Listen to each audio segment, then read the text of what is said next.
Hi everybody, in this video I'm going to show you how to do this one problem where you're going to learn how to use a column function or an aggregate function to create a summary query. So let's get started.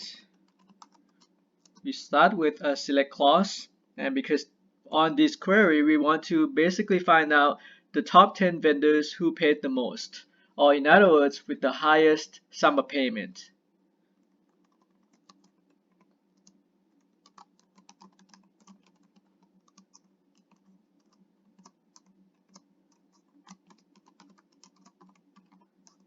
And for the alias, we're going to use payment sum.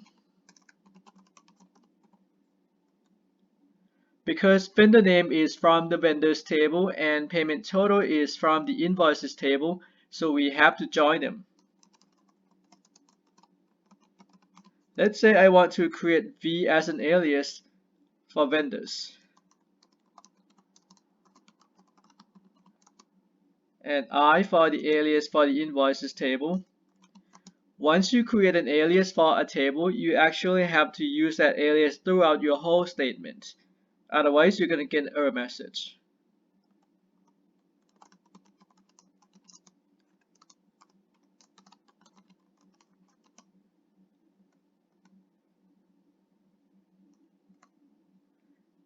Now, let's say if we're going to execute this now, let's see what happens.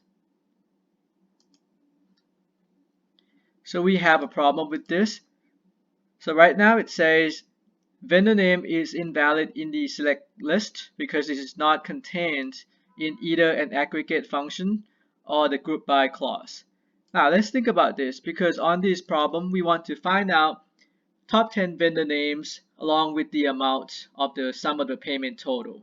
So it only makes sense that we have to use a group by clause, and we want to make sure that we group this vendor name along with the sum of the payment total by vendor name. Let's see what happens.